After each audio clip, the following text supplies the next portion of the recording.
Sampurasun Lur. Jumpa lagi dengan DDM. Kali ini saya mengundang seorang alumni Unpad Balad Ganjar, Kang Gatot. Kang Gatot apa panjangnya? Murcahyo. Murcahyo. Kang Gatot ini alumni Unpad Fakultas Sastra Jepang. Sastra Jepang 81-nya. Saya boleh manggil Kang Mas Gatot. Mangga Kang Dedi. Orang Jawa dan tinggal di Sunda sudah lama kan gitu. Betul. Kang Mas Gatot. Kang, ya, setelah lulus dari sastra Jepang, ya, apa yang Kang lakukan? Ya, sesuai dengan keadaan saat itu saya harus segera mempertanggungjawabkan gelar saya, membuktikan hasil-hasil studi saya, kemudian bekerja di sebuah perusahaan Jepang. Oke. Jadi sastra Jepang ya bekerjanya di perusahaan Jepang. Iya, begitu. Cocok lah, mantap. Oke. Ya. Ya, lantas kemudian dengan berjalannya waktu sambil menikmati kerja serta kesenangan, kegemaran berorganisasi, lantas saya bergabung dari beberapa komunitas, kemudian saya ada menyalurkan aspirasi saya kepada sebuah partai politik. Gitu. Ya, ya. Lantas akan tuh Kang Mas itu sempat di Jawa Tengah? Sebetulnya saya dari Jogja, lulus SMA, Jogja. Kemudian saya kuliah di Bandung, sempat dapat beasiswa sebentar, 3 tahun, kembali lagi, kemudian saya menyelesaikan kuliah di Unpad, lantas saya ke Jakarta, Kang. Oke, gitu. Jakarta. Betul. Ya, ya. Nah sekarang katanya jadi tim sukses nih. Ganjar Mahfud, gimana ceritanya? Bahkan ketua relawan apa namanya? Ya, saya sendiri membangun sebuah bersama kawan-kawan membentuk sebuah relawan, dan kemudian kami sekaligus membuka semacam posko begitu, kantor yang kami beri nama Alfa 117. Alfa 117. Ya, Alfa itu artinya kita singkatan dari Jalan Agus Salim nomor 117 Menteng Jakarta Pusat. Oke.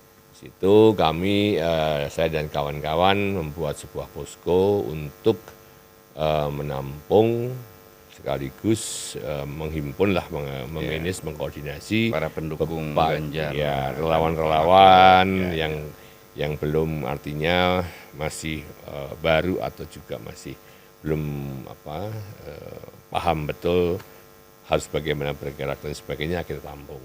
Lantas kita juga arahkan kepada karena kami pendukung Mas Ganjar dan Pak Mahfud, kami arahkan kepada partai pengusung bahwa ini harus bagaimana dan sebagainya, kita sinergi lah gitu ya dengan partai pengusung. Betul. Nah itu kemudian awalnya ada 15 relawan yang bergabung, kelompok relawan yang bergabung. Kemudian seiring waktu ada beberapa yang kemudian mampu mandiri, mempunyai posko atau kantor sendiri, sehingga mereka lepas. Tapi dalam komunikasi, koordinasi dan tetap program berjalan. Kita masih berjalan begitu. Kemudian pada saat itu karena kita bukan mencari, ada beberapa kawan yang kawan-kawan satu alumni yang concern juga terhadap pemenangan Mas Ganjar ini, berhimpun juga gitu. Lantas kami juga ada yang pertama memang datang dari Unpad, kawan dekat, karena ayo ya, kita udah punya nih, karena kumpul. Kang Mas juga itu AUBG juga, Unpad dan sempat hadir waktu deklarasi kan ya? Ya, waktu itu kami juga deklarasi, lantas kemudian kawan-kawan UI, AUBG, ya itu yang gabung juga kepada di posko kami. Ya, lantas juga sebagian dari ITB, AIS, Ya itu gabung juga. Artinya kita sambil mencari bentuk bagi kawan-kawan ini, kemudian kita bertambah. Yeah, Nah, yeah. sifatnya kita berkoordinasi, lantas kita menyamakan Visi yang sama, misi yang sama, gerakan program strategi perjuangannya, betul. gitu ya. Dan akhirnya kita berjalan sesuai dengan sampai saat ini. Kemudian kita juga memberikan usulan-usulan kepada TPN, beberapa program. Ya, ya. Alhamdulillah dari 2 yang kami sampaikan, 1 sekarang sudah berjalan, sudah di launching oleh TPN yang Apa tuh? itu Ganjar Twin, itu sebuah Oke. artificial intelligence yang kemudian kami berikan bagian ini kepada adik-adik. Genci. Ya sebetulnya semua khalayak, tapi yang Oh, semua kemudian khalayak. mengkoordinir yang bertanggung jawab itu adalah anggota relawan kami, yaitu RGPE, relawan Ganjar Berkarya, sebuah relawan yang berhimpun di situ adalah teman-teman dekat SMA-nya Mas Ganjar, alumni SMA-nya Mas Ganjar, Bogri 1 di Yogyakarta. Waktu SMA. Ya, SMA ini anggotanya teman-temannya Mas Ganjar. Ya, kebetulan juga saya diminta sebagai pembina di situ. Dan ini kemudian membawa produk Ganjar Twin, yaitu artificial intelligence yang kemarin waktu tanggal 30 Desember ya, di launching di Jakarta Theater bersama 3 program yang lain. Jadi beranak pinak lah gitu ya. Relawan ini bikin lagi wadah-wadah yang lain gitu. Betul. Jadi ada yang serangan udara, ada yang serangan darat. Betul sekali. Ya, Luar biasa. jadi ada serangan darat kita lebih berbasis pada baksos, bakti sosial kepada masyarakat. Setiap minggu selalu ada, minimal seminggu sekali. Basis pemilihan Ya. Jakarta atau Oh, di tidak. luar? Oh, Jadi nasional. nasional. Oke. Jadi karena tadi anggota-anggota kami juga ada punya yang dibayarkan sampai Papua, Medan, Papua, ya kita membantu, yaitu di bawah Al-Nusa, Aliansi Nusantara, anggota dari kami. Lantas kalau kita lebih fokus pada memang Jakarta, Jawa Barat, dan Banten. Di samping itu ada juga di luar pulau juga ada. Mas, Ya. kita review lah ya. Siap. Setelah katakanlah 3 bulanan lah gitu. Ya. Pergerakan dilakukan, sinergi dengan semua pihak. Ya. Gimana review Mas tentang hasil atau katakanlah pengaruh dari penetrasi Ya. teman-teman relawan itu? Apakah misalnya peta ya sekarang ini cukup menggembirakan, Ya. optimis gitu ya, atas kemungkinan Ganjar dan Mahfud ini masuk ke 2 putaran. Ya. Ini kan sekarang ada strategi 1 putaran gitu, Ya, dan betul. orang menyatakannya, menganggapnya itu sebagai budaya kekerasan, bahasa Ya. kekerasan. Ini menarik nih kan. Iya. Gimana? Baik. Secara fakta ya memanglah kita karena model kami adalah betul-betul masuk kepada kantong-kantong atau istilah kata semacam micro targeting Oh, atau bahkan nano targeting ya. Ini yang pesan dari Mas Ganjar, harapan seperti itu, dan itu yang benar. Kita memang sebagai punya kebiasaan budaya di PDI Perjuangan itu betul-betul masuk ke grassroots. Grassroots ya itu sampai pada micro targeting bahkan nano targeting. Nano targeting itu ya sel-sel kecil yang harus kita jadi canvassing, Ya, targeting, betul sekali. gitu ya. canvassing itu satu hal yang sudah terbiasa lah. Oh, Kalau bisa dibilang tiap hari ada. Kan banyak anggota yang kemudian jadwalnya bergantian. oke. Ya, kemarin kita di Pandeglang, kawan-kawan RGPE, lantas besok ada kawan dari AWBG yang kemudian berkoordinasi langsung dengan TPN di beberapa tempat kemarin ada di Jagakarsa dan sebagainya. Oke. Itu sudah. Nah, dan harapan kami dari situ kita memotret ada semacam keyakinan bahwa animo masyarakat itu betul-betul welcome dengan Mas Ganjar dan Pak Mahfud juga. Nah ini kemudian kalau kemudian muncul ada semacam isu-isu dari berbagai hasil survei dari antah berantai tersebut, Entah berantai ya. ya itu menjadi kita ya bukan kita tidak perhatikan, namun kita senyumin sajalah. Kan ada survei. Nah, surveinya tadi yang menjadi kita sudah tidak apa-apa. Tapi oke lah, jadi survei kan hanya snapshot saja, kan Satu bukan instrumen sesuatu yang aja. permanen. Betul. Bisa oke lah, ada yang naik kan, ada yang di Ya. bawah segala macam. Betul. Ya itu sih kita perhatikan. Betul. Gitu. Betul, Yang betul. pasti kan kita tetap berjuang. Ya. Gitu. Dan Betul. rasa-rasanya berat lah ya, tidak mungkin lah bisa satu putaran ya. Ya. Sampai saat ini ya kan suara nomor 2 tuh kan masih di sekitar 45-an, 46 Ya. gitu ya. Betul. Kalau tiba-tiba ada hasil survei yang tadi 50 50, lebih gitu, nah. itu Nah, survei tadi. Kang Deddy saya yang P kan. Oke. Betul. Jadi itu hanya sekedar itu sajalah Ya. pijakan-pijakan untuk tadi kita memberikan untuk memberikan semangat aja. Ya, gitu. betul. Kalau di grassroots sendiri, pengalaman kami mereka tidak begitu paham atau care ya dengan hasil-hasil survei tersebut. Ya, ya. Toh mereka betul-betul tulus ya, ketulusan yang kami nilai, ada kita rasakan. Lantas memang di berbagai tempat seperti Kang Deddy katakan tadi, mulai sudah ada semacam tekanan-tekanan, mulai ada intimidasi itu nyata. Nah, jangan-jangan intimidasi seperti itu yang membuat suaranya, hasil pollingnya itu stagnan sekarang. Betul. Kan mulai dari tadi pernyataan satu putaran, Ya. itu kan juga, wah ini kan jumawa kan kira-kira gitu. Betul. Yang kedua misalnya ASN-ASN yang Ya. dimobilisasi. Betul. Kemudian ada bantuan bansos, sosial yang BL. momentumnya itu Betul. sebelum Pilpres kan gitu. Betul.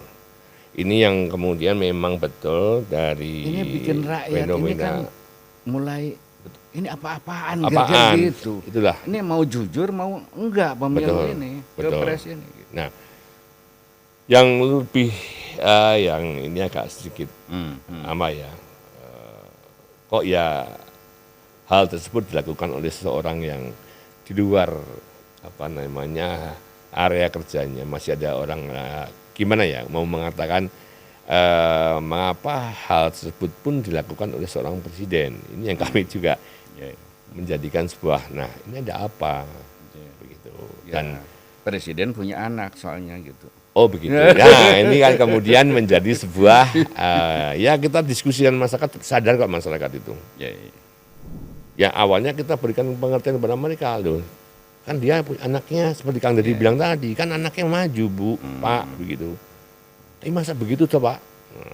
Ya sebetulnya ada yang bertugas khusus untuk hal tersebut, misalnya Menteri Sosial itu kan kalau kita dalam konteks penyebaran bansos ternyata Menteri Sosial tidak dilibatkan. Nah, jadi dilibatkannya ada apa?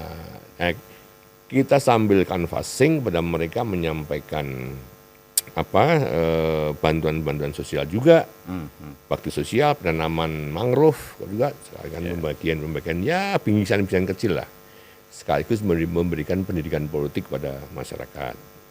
Tapi orang sudah mulai tersadarkan ya. Ya betul. Dan Pak. kemudian Ini menarik kan? muncul resistensi, Yes. perlawanan. Kok gitu-gitu amat sih? Betul. Gitu. Dan Betul. ternyata kita bisa juga nih ke isu terakhir itu soal debat. Debat. Wah ini seru lagi Kang. Ya, boleh kalau saya boleh berkesan kan Oke, ya. ya. Nah, ini beruntung karena Kang Deddy seorang pakar komunikasi. Sejak debat pertama dan kedua, debat Cawapres ya Kang ya, saya ini hanya tertarik mencermati satu peserta yang bernama Gibran Rakabuming Raka paslon nomor 2. Mengapa demikian? Karena ya kalau nomor 1 Caimin dan Prof Mahfud ini kan apa ya sifatnya sudah bukan siapa-siapa lagi, kita kenal, tahu lah levelnya, tahulah sekali berapa, cara ngomong, isinya, ya. Cara mengupas dan sebagainya. Ya, itu kan kita nggak tahu gitu. Nah, ini kok tiba-tiba ada anak yang kalau saya lihat pengalaman jauh sebelumnya kan, beliau Mas Gibran ini kan belum punya pengalaman yang sifatnya ya apa ya dalam berkomunikasi saja kan jarang sekali waktu itu, jadi bahkan semenjak jadi wali kota Solo juga sangat jarang berkomunikasi, sangat kalau ditanya wartawan atau ditanya oleh masyarakat itu hanya minim sekali pernyataan-pernyataan yang muncul, jawaban-jawaban yang muncul. Nah ini kok sudah tiba-tiba berani mencalonkan diri, kemudian ikut terlibat dalam sebuah forum perdebatan yang wow gitu ya kan. Nah ini saya menjadi penasaran sekali waktu itu. Saya hanya memperhatikan beliau. Hasilnya? Nah, pada awalnya saya hanya cuma dua sisi yang saya selalu saya perhatikan. Satu, kemampuan berkomunikasi. Kedua, sikap komunikasinya. Nah, pada yang pertama dulu, itu Mas Gibran awalnya saya cukup kaget, ternyata bisa ngomong dia. Satu. Boleh lah ya. Boleh lah ini. Penampilannya sebagai sebuah pertunjukan. Nah, agak istimewa. Agak istimewa dalam bentuk tontonan tadi ya. Yes. Nah, masuk ke dalam sebuah tuntunan, tuntunan atau substansi, baru kita mencermati. Nah, ternyata begitu. Begini, segitu toh. Karena sikap berkomunikasinya buruk sekali, Kang.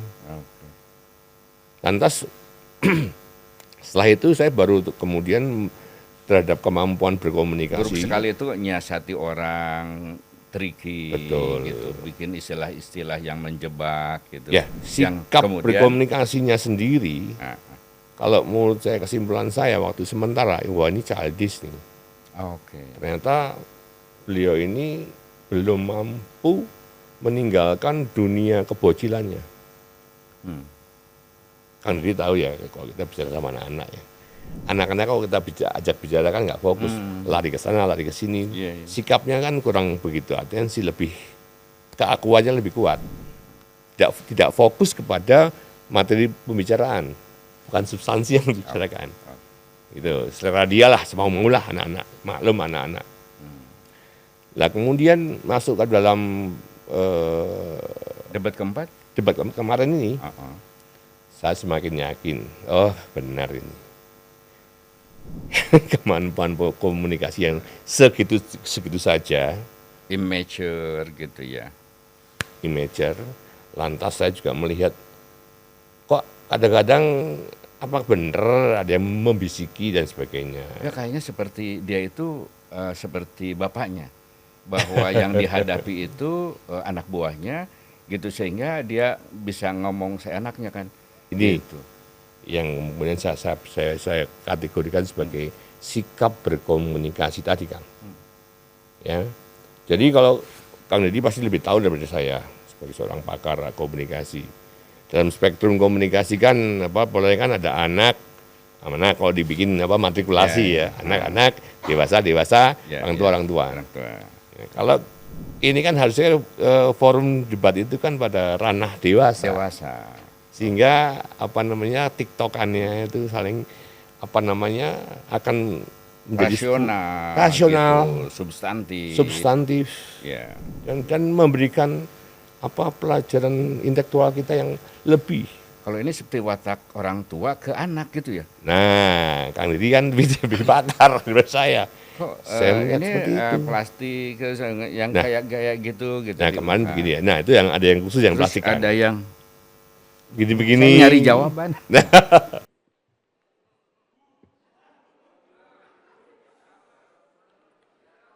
Saya lagi nyari jawabannya Prof Mahfud. Hal tersebut itu terjadi bahkan pada saat yang pertama dulu. Dan di situ saya lihat Pak Mahfud betul-betul ingin mencoba menolong Mas Gibran, mengingatkan pada awal pembicaraan, pada awal menjawab, memulai kalimat itu dengan mengatakan Mas Gibran yang terhormat. Nah itu kan indikasi bahwa sindiran bahwa Mas Gibran ini anak muda, ini tuh forum terhormat loh. Ya. Hati-hati jangan bicaramu. Gitu loh. Tapi dua sayap itu. Yang pertama memang ingin menghargai kan gitu. Yang kedua? Yang kedua ya tadi ya nyindir lah. Nah gitu. Lah wajar kan. Nah, itu makna subjektif subjektifnya ya, gitu. Seperti itu. Tetapi secara makna objektif, apapun Gibran, siapapun harus dihormati sebagai calon. Betul. Wakil presiden kan luar biasa ya. Luar biasa. Seorang profesor menghargai seorang anak. Seorang profesor yang kemudian mencoba menarik ya, mengingatkan. Maka bahasa orang tua dan anak kan seperti itu. Artinya kejiwa besaran seorang Profesor Mahfud itu kan luar biasa. Dan itu impact-nya kan sehingga netizen atau sentimen publik kan menjadi positif pada beliau. Memang kalau kita bicara tentang perdebatan beda dengan diskusi atau dengan musyawarah. Esensi debat kan menang kalah. Betul Kang ya? Ya. Nah, menang untuk menang ya bagaimana? Tentunya atau draw lah paling tidak. Menang kalah lah. Nah, menang kalah dari sini kan bagaimana sejauh mana kita mampu mempertahankan atau bahkan mematahkan argumentasi lawan dengan cara yang elegan, cara yang ini kan tergantung keluasan wawasan kita, referensi kita, paradigma berpikir kita, ya pengalaman yang itu, sehingga publik hanya menunggu sejauh mana atau setajam apa pisau analisisnya masing-masing debator paslon ini. Jadi kan umumnya gini, kita ibaratkan saya dan Kang Deddy berlomba nih, dikasih piring sama satu mangga misalnya, susu iris. Kang Deddy karena punya pengalaman, punya wawasan dan keahlian yang sudah terbuktikan akan mempunyai pisau yang tajam, bukan? Nah, kalau sebuah mangga dikupas dengan tajam, itu kan akan indah, ya, indah, dipotong, kemudian disajikan secara yang plus estetika, etika dan sebagainya kan muncul di situ, sehingga tampilannya indah, Kang. Saya besok yang tidak punya pengalaman, hanya pengalaman 2 tahun atau pengalaman yang dan sekolah pun belum komplit, artinya wawasan saya juga belum banyak, artinya pisaunya ditumpul kan, belum terasa kan. Pisau tumpul itu mengiris mangga kan bisa hancur mangga itu, disajikan juga tidak menarik. Nah itulah yang saya lihat kemarin pada diri seorang Mas Gibran. Kesimpulannya bahwa perdebatan kemarin itu yang paling apresiasinya rendah, yang paling tidak menyentuh aspek substantif adalah nomor 2. Itu sudah bisa ketebak kan. Nah, dengan sikap seperti beliau itu ya, itu risiko ya. Oke. Pertanyaan berikutnya adalah setelah melihat perdebatan yang kemarin, Anda yakin bahwa terjadi undecided voter itu, misalnya tadi misalnya lebih memilih ke GP dan Mahfud, kan gitu. Betul. Anda yakin itu? Yakin betul kan. Dan ini sudah ada gelombang pergolakan. Kemarin Kang, di satu binaan kami, anggota relawan di Kota Depok, namanya Sigap. Ini ada sebuah relawan juga yang berafiliasi dengan kami. Didatangi sekitar hampir 100, antara 70 atau 75 lah, saya belum minta datanya, baru kemarin soalnya. Dari namanya Bolone Gibran. Itu artinya balat Gibran kalau bahasa Sundanya, balat ya. Gibran itu berbondong-bondong menyatakan ke Mas Pindah Ganjar. ke Mas Ganjar. Ya, Itu salah satu hasil daripada debat, semalam gitu. betul. Jadi Anda yakin, Ya, Kang Mas yakin bahwa gitu yang nomor 2 itu stuck, sementara GP dan Mahfud itu akan naik terus. Ya. Salah satu hasilnya adalah dari perdebatan. Debatan kemarin. Betul sekali. Itulah obrolan saya dengan Kang Mas Gatot. Ya. Sampai jumpa. Terima kasih.